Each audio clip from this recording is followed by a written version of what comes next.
السيف بالجريان.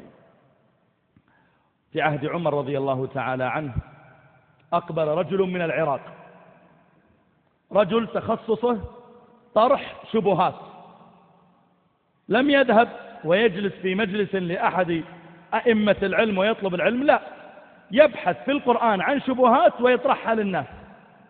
فأقبل ودخل المدينة، يعرف أين موضع عمر وأين موضع عثمان وعلي وغيرهم من الصحابة رضي الله عنهم.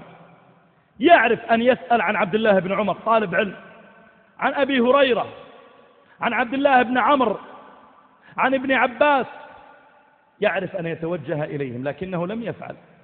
مضى إلى مجالس الناس ونواديهم، وأقبل يقف على كل مجموعة منهم، ليس في المساجد كلا، بل في الأسواق، من العامة الذي ربما لو تطلبه أن يقرأ سورة قصيرة لأخطأ فيها، عامي لا يعرف إلا ما يقيم به صلاته، لم يطلب العلم ولم يحفظ القرآن. أقبل يقف على مجموعات وهم يتحدثون في أمور دنياهم، فلما وقف إليهم قال: عندي مسألة. ما عندك؟ رجل جاء من العراق نسمع أخباره. قال: إن الله يقول في القرآن: فيومئذ لا يسأل عن ذنبه إنس ولا جان، ويقول في القرآن: فوربك لنسألنهم أجمعين عما كانوا يعملون. هل الله يسألنا أم لا يسألنا؟ فجعل الناس يضطربون، فعلا القرآن متناقض، هل يسألنا أم لا يسألنا؟ ثم يدعهم في حيرتهم ويذهب إلى مجموعة أخرى ويطرح عليهم سؤالا مثله أو قريبا منه، ثم يذهب إلى مجموعة ثالثة، حتى بدأ الناس يتشككون في القرآن.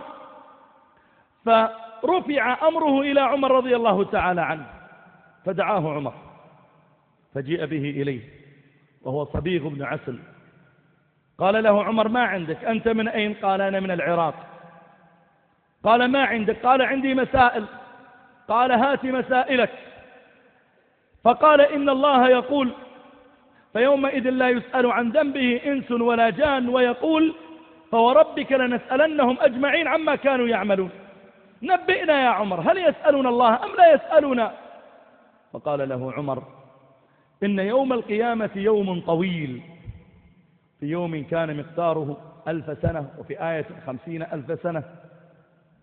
قال: إن يوم القيامة يوم طويل، ففي موطن يعنف الناس، يقال لأحدهم: زنيت، سرقت، عققت، ولا يطلب منه أن يجيب عن ذلك لأنه ثابت عليه. وفي موطن تعرض عليهم صحفهم ويسأل، يقال له: لماذا زنيت؟ لماذا سرقت؟ لماذا فعلت؟ فهو في مواطن يعنف ليعرف جلالة شره وفجوره، وفي موطن آخر يحاسب. هل فهمت؟ قال: نعم. قال: فما عندك من مسائل؟ فجعل يطرح شبهة تلو شبهة وعمر يجيب عليها. فلما انتهى قال له عمر: انتهت مسائلك؟ ما عندك شبهات؟ قال: نعم. قال: لما لما كان عندك مسائل ما جئت إلي؟ لما لم تذهب إلى فلان وفلان من الصحابة؟ لما ذهبت إلى نوادي الناس وأسواقهم وعامتهم وجهالهم وجعلت تشككهم في قرآن ربهم؟ لماذا؟ فأغلق على الرجل، لأن نيته كانت واضحة، أن يشكك الناس وأن يشتهر بينهم أن عنده شبهات. يريد أن يذكر اسمه في الجرائد، أن تقام له قنوات فضائية تقام فيها برامج، يريد اسمه أن ينتشر ولو باللعنة، أهم شيء أن ينتشر. قال له عمر: لما لم تذهب إلي؟ تأتي إلي أو تذهب إلى عثمان وعلي وإلى الصحابة العلماء إن كنت باحثا عن الحق. فسكت الرجل، فقال عمر: اجلدوه، يعذر، اجلدوه. فجلدوا ظهره، ثم قال: اكشفوا عمامته ومل بالعصا على رأسه. فضربوا رأسه ضربات، ثم قال له عمر: هل بقي في رأسك شيء؟ عندك نية أن تشكك الناس مرة ثانية في الدين؟ تريد تطلب العلم، طريق العلم واضح، لكن تذهب تشكك الناس في ديننا، كلا. هل بقي في رأسك شيء؟ قال لا والله يا أمير المؤمنين ما بقي في رأسي شيء. قال اذهب إلى العراق، والله لئن بلغني عنك شيء لأقطعن رأسك.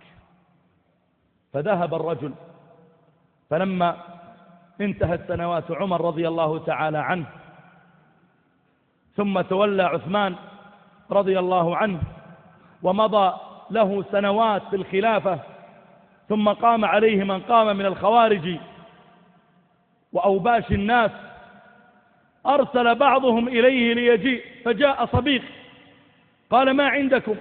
قالوا إن الذي كان يضربك عليه عمر اليوم له قيادة، تعال ادخل معنا، ادخل مع الخوارج، نحن أهل الشبهة، ادخل معنا. فحك ظهره وقال أما أنا فقد أدبني أمير المؤمنين عمر بن الخطاب، والله لا أدخل معكم في شبهة بعد ذلك.